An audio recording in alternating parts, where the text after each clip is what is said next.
Hi guys, this is your host Anki Kanishka Gul and welcome back to my YouTube channel. Well, आज की वीडियो के अंदर मैं बताने वाली हूँ टॉप 10 क्वालिटीज जो पब्लिक स्पीकर और एंकर के अंदर होनी चाहिए।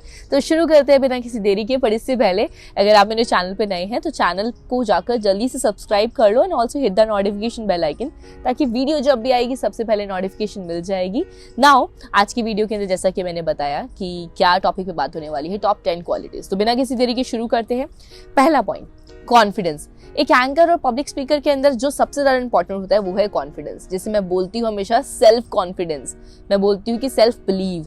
मैं कॉन्फिडेंस वर्ड यूज नहीं करती, मैं हमेशा सेल्फ बिलीव यूज करती हूँ, क्योंकि जब इंसान के अंदर अपने आप पे विश्वास होता है ना, तब वो दुनिया चीजों को कुछ भी कर सकता है।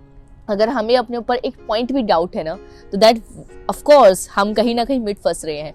तो make sure if you are public speaker और if you want to become a public speaker, तो आपके अंदर वो सेल्फ बिलीव होना चाहिए जिसकी तलाश हर कोई कर रहा है। तो अपने सेल्फ बिलीव को ढूंढने के लिए तैयारी शुरू कर दो आज से। किस तरीके से? खुद से बात करना शुरू करो। Second, ability to read the room. यानी कि जब कभी भी आप पब्लिक स्पीकर बनके, एंकर बनके आप किसी शो पे जा रहे हो, किसी इवेंट पे जा रहे हो, तो यू मस्ट बी नो, आपको वो कला, वो चीज़ आनी चाहिए कि आप ऑब्जर्व कर पाओ, ऑब्जर्वेशन कर पाओ। मैं हमेशा अपनी वीडियोस के अंदर या मैं अपने स्टूडेंट्स को ये बताती हूँ कि प्लीज़ जब कभी भी स्टेज पे जाते हो तो take a moment to observe your audience, कि उस हॉल के अंदर, उस पर्टिकुलर प्लेस के अंदर कितने लोग बैठे हैं, कौन सा एज ग्रुप कहाँ बैठा है, किस तरीके से क्या रिएक्शन है, कितने लोग इंटरेस्टेड हो सकते हैं, वो डिपेंड करता है बाद में। बट आपकी ऑब्जर्वेशन, एक हमारी एक सेंस ऑफ ऑब्जर्वेशन होती है ना, हम पता लगा लेते हैं कि बहुत नेगेटिविटी है यहाँ पे, we have to create a positive note. हम पता लग जाते हैं कि ये बहुत शेयरिंग लोग है, तो यहाँ पे हमें और एनर्जी बिल्डअप करनी है। तो आपके अंदर ability to observe the room होनी चाहिए। आपको पता होना चाहिए कि आप अपने आसपास की सराउंडिंग को पता कर पाओ कि क्या चीज़ सही है और किस तरीके से आप इस सही को और ज़्यादा अच्छा बना सकते हो। This is the rule of the public speaking. Third point, enthusiasm. अब इस बात के लिए तो मुझे किसी को कहने की जरूरत ही नहीं पड़ेगी कि एंकर और पब्लिक स्पीकर को ये इस चीज़ की बहुत ज़्यादा रिक्वायर्ड है। कोई भी ऑडियंस, कोई भी पर्सन, कोई भी क्लाइंट, कोई भी पर्सन जिसका इवेंट है, वो एक एंकर से क्या उम्मीद करता है, उसकी क्या रिक्वायरमेंट होती है कि वो एंकर के अंदर वो चार्म, वो एनर्जी, वो एंथुजियाज्म, वो चीज़ें देख पाए। अब वो कैसे आती है? वो आवाज़ से आती है। मैं started on this note but they ended on this note. इससे क्या हो जाता है कि आपने शुरू तो बहुत अच्छे नोट से बहुत तेज साउंड लाउडली करा था, बहुत एनर्जी से भरपूर किया था, पर आपने एंड तो खत्म बहुत लो नोट पे करा। तो मेक श्योर आपको while you are doing public speaking और एंकरिंग, आपको एक पिच और पेस बनाकर रखना है जिसमें आपको मेंटेन करना है ईसीजी फॉर्मेट। यस, लाइफलाइन चलानी है, हमें एकदम से डेड नहीं लेकर जाना और ना हमें एकदम से बहुत हाई लेकर जाना है, क्योंकि जब हाई जाती है ना हार्ट बीट्स, तो क्या हो जाता है, हार्ट अटैक आने के चांसेस हो जाते हैं, और जब लो जाती है मरने के चांसेस हो जाते हैं। तो हमें दोनों केस के अंदर what we have to do, we have to make sure ECG format running note पे रखना है। Fourth point, self awareness. ये इसलिए ज़रूरी है क्योंकि जब कभी एक एंकर स्टेज पे जाता है, एक पब्लिक स्पीकर स्टेज पे जाता है, उसको अलग अलग इंडस्ट्री के अलग अलग जगह के लोग मिलते हैं। हो सकता है कि आपको सबके बारे में नॉलेज ना हो, बट आपके पास में इतनी बेसिक नॉलेज तो सबकी रखनी चाहिए। दैट इज़ द रीज़न क्यों बोला जाता है कि एक एंकर को हमेशा अवेयर रहना चाहिए अपने आसपास की सराउंडिंग से। यानी कि एंकर के पास में एक गुड जर्नल नॉलेज, एक सेंस ऑफ ह्यूमर अच्छा होना चाहिए और अवेयरनेस होनी चाहिए कि व्हाट्स अराउंड द वर्ल्ड। आप एक वेडिंग होस्ट कर रहे हो तो you know how to host the wedding और उसके अंदर क्या क्या मीनिंग होते हैं। अगर आप कॉर्पोरेट कर रहे हो तो आपको कॉर्पोरेट का पता होना चाहिए, आप सोशल कर रहे हो पता होना चाहिए, आप कोई कॉलेज या कोई एक्टिविटीज कर रहे हो आपको पता होना चाहिए why this doing and what is the purpose for this. So make sure you should be self-aware about your event and self-aware about the surroundings. While you are doing the public speaking, make sure it's very important that you should have a little bit of information about that particular area or that particular stream. Fifth point, knowing how to dress. ये तो बहुत ज़्यादा important है भाई। आज की date के अंदर अगर if I'm talking about a public speaker और एक एंकर को एक अच्छा ड्रेसअप आना बहुत ज़रूरी है। मेक श्योर आप ध्यान रखना, जब कभी एक एंकर स्टेज पे चढ़ता है, एक पब्लिक स्पीकर स्टेज पे चढ़ता है ना, लोग उसे कैसे नोटिस करते हैं। They are noticing like this. समझ रहे हो? मतलब ऊपर से लेकर टो तक आपके नोटिस होते हैं। आपने क्या शूज़ पहना है, अपने हाथ आपके कैसे है, आपके हैंड्स क्लीन है, आपके नेल्स गंदे तो नहीं है, आपने गंदे से तैयार तो नहीं हो रखे हो, and do you have the बहुत लोगों को मैंने देखा है येलो टीज एंड ये सब भी नोटिस कर लेते हैं। कपड़े तो सोचो कि वो क्रीजिंग भी नीट हो जाती है कि आपके कपड़ों पे कितनी वो आ रखी है, क्रीज हो रखी है। तो एक एंकर, एक पब्लिक स्पीकर को ऑलवेज सो अवेयर होना चाहिए about their looks, about their presenting condition, ठीक है। तो knowing about how to dress, इसके लिए मैं एक पर्टिकुलर वीडियो बनाऊंगी और बहुत जल्दी बनाऊंगी, जिसमें लड़कों और लड़कियों के लिए, दोनों के लिए कॉम्बिनेशन क्या क्या उनकी वार्डरोब में होना चाहिए, बेसिकली किस तरीके से अपनी वार्डरोब को और इनहांस कर सकते हैं और क्या क्या क्वालिटीज़ के साथ में वो अपनी अच्छे से ड्रेसअप सेल्स को मेंटेन कर सकते हैं। तो इसको फॉलो करना, knowing how to dress is very important. Now the 6th point, storytelling. एक एंकर, एक पब्लिक स्पीकर, हमेशा आपने सुना होगा ना कि बहुत सारे लोग बोलते हैं कि एक पब्लिक स्पीकर शुड बी और एक anchor should be a good story teller. उसको बातें बतानी आनी चाहिए, अपनी कहानियों में इन्वॉल्व करना आना चाहिए। अगर मैं हूँ, if I am talking with you, आपको अगर मैं अपनी अच्छी स्टोरी टेलिंग नहीं है मेरे पास में, कहानी नहीं बता सकती, एक अच्छा वक्ता नहीं बन सकती मैं, तो मतलब मेरा कोई सेंस नहीं है पब्लिक स्पीकर बनने का, कोई सेंस नहीं है एंकर बनने का।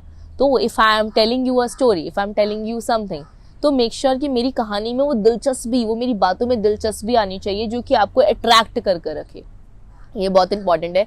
कभी चेक करना, आपके घर के अंदर कुछ ऐसे लोग होते होंगे, आपके रिलेटिव्स के अंदर या आपके आस सराउंडिंग के अंदर, आपके कजन्स में या आपके आसपास में, कि जो लोग बातें करते हैं उनकी बातें बड़ी अच्छी लगती है, आप उनके साथ बैठना बड़ा अच्छा लगता है क्योंकि उनकी बातों में मजा आता है। They are the good storyteller. अगर आप अच्छे स्टोरी टेलर नहीं हो, आपको लगता है इस चीज़ के बारे में, तो मेक श्योर जो अच्छे स्टोरी टेलर हैं उनकी बातें सुनना शुरू कर दो और देखो कि वो किस तरीके से एक्सप्रेस करते हैं। ऑब्जर्वेशन बहुत इंपॉर्टेंट है। हम लोग आज की डेट में सोचते हैं कि हम क्यों किसी से सीखे, क्यों किसी के पास जाकर बैठे, बट नहीं। अगर आपको लगता है कि somebody is a good story teller और आप उसको आपसे या आपको उससे कुछ 1% भी सीखने के लिए मिल रहा है ना, शुड गो ओवर देयर, जाइए, स्टेप आउट करिए, उनसे सीखिए। और उनको बताने की जरूरत थोड़ी कि that you are good storyteller, that's why I am here. No, आप उनसे सीखने जा रहे हो। और एक अच्छी स्टोरी और एक अच्छी अगर फ्रेंडशिप बिल्डअप होती है तो how does it matter, go and learn the story telling thing. और एक स्टोरी टेलिंग के लिए दिलचस्पी बातों में आना, शब्दों का इस्तेमाल जरूर अच्छे से करना, अच्छी स्टोरी टेलिंग होगी। 7th point, passionate delivery. अभी पैशनेट डिलीवरी क्यों, मैंने अभी एक पॉइंट में बताया था ना कि लोग इस पेज पे स्टार्ट करते हैं, इस पे खत्म करते हैं। हमें हमेशा अपनी एक वॉइस नोट के अंदर एक ऐसा पेस और एक ऐसा चीज़ें मेंटेन करके रखनी चाहिए while we are hosting a event और एनीथिंग, ताकि हम किसी पर्सन को कॉल आउट करें स्टेज पे तो हमारे पास में सेम पैशनेट तरीके से हम उस पर्सन को, उस चीज़ को कॉल आउट करके बुला पाए। बहुत बार केसेस में ये हो जाता है कि लोग ने, किसी ने एक पर्सन को तो बुलाया, like ladies and gentlemen, let me call upon the stage this and this person, please give it a hand and let's welcome। Energy दिख गई, ठीक है, but on the second case के अंदर क्या होता है कि अगर दूसरे केस के अंदर सामने वाले के लिए हमने कोई दूसरा पर्सन आया, अब दूसरे वाले के लिए किस तरीके से बुलाएंगे, दूसरे वाले के लिए उसके लिए एनर्जी इस तरीके से कर दी, ladies and gentleman please give it a hand for mister this and this. Clear difference दिख रहा होगा, एक में एनर्जी थी और एक में लो एनर्जी थी। तो make sure you have to maintain the same thing. यही बात होती है, पैशनेट डिलीवरी आनी चाहिए आपके अंदर, आना चाहिए कि while you are hosting, alright ladies and gentleman, आज शुरू करने वाले हैं जिस तरीके से, और खत्म भी ऐसा होना चाहिए। Thank you so much everyone for being here in this beautiful evening, for make this evening so memorable, so mesmerising. Thank you so much for being here, good night, take care. ये देखो कितना passionate तरीके से हर note गया है, इस तरीके से आपको ये पैशनेट नोट सीखना है। Now 8th point, voice awareness. ये तो बहुत ज़्यादा इंपॉर्टेंट हो जाएगा। अभी हम आवाज़, मैंने एक शायद इसके ऊपर बताया भी था एक वीडियो के अंदर, कि जहाँ पे हम वॉइस हमारी बहुत मैटर करती है। If you are speaking like loud, low और जो भी नोट होता है हमारा, बट हमें ये ध्यान रखना चाहिए कि जो हमारे वॉइस अवेयरनेस की बात अगर मैं कर रही हूँ तो हमें अपनी आवाज़ की स्केल्स पता होनी चाहिए कि हम किस नोट पे जाकर हमारा गला दर्द हो जाएगा, तो उस नोट से हमेशा नीचे रहना है। अब अगर मैं आपको एग्जाम्पल दूँ, just turn on your recording, अपने फ़ोन में एक रिकॉर्डिंग ऑन करना और उसके अंदर ना आप तेज़ तेज़ बोलना, ठीक है। गाना गाओगे ना आप, अपने नोट्स पता लगेंगे आपको कि आप किस नोट पे जाकर आपकी वॉइस फटने लग रही है, ब्रस्ट हो रही है, बिल्कुल ख़राब हो रही है, आपको उससे नीचे स्केल पे ही रहना है। तो दैट इज़ द रीज़न कि हम हमेशा बोलते हैं कि एंकर एक पब्लिक स्पीकर को कि वॉइस नोट तो मेंटेन रखना ही रखना है हमें, पर साथ साथ में हमें एक चीज़ पैशनेट भी रखना है, हमें आपको अपनी आवाज़ को साफ भी रखना है। तो हमें क्या करना चाहिए, अपनी वॉइस के स्किल्स को पता रखना है कि हम किस नोट पे जाकर हमारी वॉइस दर्द कर सकती है, हमारा गला खराब हो सकता है, हमें चिल्लाना नहीं है, we have to express it, simple that. तो आपको अपनी वॉइस के बारे में पता होना चाहिए, अपनी स्किल्स पता करो if you want to become a public speaker और एंकर। तो ये स्किल्स हमें पता लगेंगे, that's the reason we gonna work it. ये बहुत माइनर पॉइंट्स हैं, मेक श्योर कि शायद ज़्यादा लोग इस चीज़ पे बात नहीं करते होंगे, ये क्योंकि सब लोग सिर्फ बता देते कि इंग्लिश सीख लो तो अच्छे पब्लिक स्पीकर बन जाओगे, नहीं, बट ये चीज़ें भी आना बहुत ज़्यादा ज़रूरी है। 9th, charming smile. It's very very important. अगर मैं आपके साथ में हंसते हुए ना बात करूं तो कैसा लगेगा? सपोज मैं ऐसे बात कर रही हूँ, तो मैं अभी आपको बताने वाली हूँ कुछ इस तरीके से स्माइल के बारे में। स्माइल, हंसना, मुस्कुराना, और ये ऐसा लगेगा कि मैं एकदम से सावधान इंडिया के सेट पे आ गई है, सावधान इंडिया वाला वो नोट कर रही हूँ, सीरियस नोट पे बात कर रही हूँ। But while I am hosting event और पब्लिक स्पीकर हूँ, मुझे लोगों को अपनी तरफ अट्रैक्ट करना है, आई हैव टू स्माइल। मुझे हंसना पड़ेगा, मुझे दिखाना पड़ेगा, और मुझे दिल से वो हंसी चाहिए। यस, एक फेक स्माइल होती है, एक तो बिल्डअप करनी पड़ती है चेहरे पे, जिसमें हमारे चीक्स दर्द हो जाते हैं, है ना। और एक ऐसी स्माइल जो हमें हमेशा ऑलवेज अपने चेहरे पे रखनी चाहिए while we are hosting anything, हमें पब्लिक स्पीकर के लिए। तो make sure to be very noted, एक चेहरे पे चार्मिंग स्माइल होनी चाहिए कि ताकि आपसे कोई देखे, आपसे मिले तो उसको है ना लगना चाहिए कि you have a charm in yourself. आपको लगना चाहिए कि उस पर्सन को आपके मिलकर याद रह गया, उसको यादगार रखवाना है वो स्माइल दिलाकर, वो दिखाकर चार्मनेस। तो वो स्माइल कैसे आती है? Check it yourself. सबकी स्माइल बहुत खास है, सबकी स्माइल बहुत ब्यूटीफुल है। बहुत सारे लोग डाउट करते हैं इस बात पे कि यार मेरी तो स्माइल अच्छी नहीं है, मैं हंसूंगा कैसे, और आइदर मैं हंसूंगा तो लोग मजाक बनाएंगे, मेरी तो स्माइल अच्छी नहीं है ना, ऐसा लगता है। मैं बताऊं, हम सबकी स्माइल बहुत प्यारी है। ज़रा देखना, डिफरेंट चेहरे और डिफरेंट तरह की स्माइल, हर चेहरे की हर स्माइल कुछ ना कुछ बताती है। तो आप अपनी स्माइल को अपना मानो और अपना मानकर दिल खोल के मुस्कुराहट के साथ में अपनी पब्लिक स्पीकिंग देना शुरू कर दो, स्पीच देना शुरू कर दो। आई एम श्योर कि आप ऑडियंस क्या पूरे सराउंडिंग सर्कल में सबका दिल जीत लोगे। चेहरे की स्माइल बहुत ज़्यादा इंपॉर्टेंट रोल प्ले करती है। 10th पॉइंट, अडेप्टेबिलिटी, यानी कि सीखना। हमारे पास में अगर मैं अडेप्टेबिलिटी बोल रही हूँ तो हमारी हर इवेंट में से, हर स्पीकिंग सेशन में से हमें जब सामने लोग बैठे होते हैं तो ऑफ कोर्स हमें we have to learn from them too. ऐसा नहीं है कि we have to express ourselves, हम कर रहे हैं। टू वे कम्युनिकेशन का मतलब सामने वाले इंसान से हमें बात भी तो करनी है, हमें उसके बारे में समझना भी तो, बट उसने अगर कुछ पॉइंटर्स ऐड करे तो हमें ये भी सीखना है। तो मेक श्योर आसपास की चीज़ों से अडेप्ट करना ज़रूर सीखना शुरू कर दो। If you want to become a good public speaker, adapting it's not about something कि आप इवेंट से अडेप्ट कर रहे हो, आप सब चीज़ से अडेप्ट कर सकते हो। मैं तो पता है क्या क्या चीज़ों से अडेप्ट करती हूँ। इफ़ कोई मेरे सामने कोई बात कर रहा होता है and they are using a new word और इंग्लिश का नया वर्ड को यूज़ कर रहा होता है, मैं प्रिसाइसली उस वर्ड को यूज़ करना सीखना शुरू कर देती हूँ, उसका मीनिंग ढूंढती हूँ और अपनी कन्वर्सेशन में उसे ऐड ऑन कर देती हूँ। दैट इज़ द रीज़न कि मैं अपनी कन्वर्सेशन स्किल्स को थोड़ा सा, मैं अपनी स्पीकिंग स्किल्स को थोड़ा इन्हांस कर पाती हूँ। चाहे शब्दों की वोकैबुलरी मेरे पास में कम होगी, but the way I am delivering, the way I am learning, the way कि उस वर्ड को कहाँ पुट करना चाहिए, that I know the better.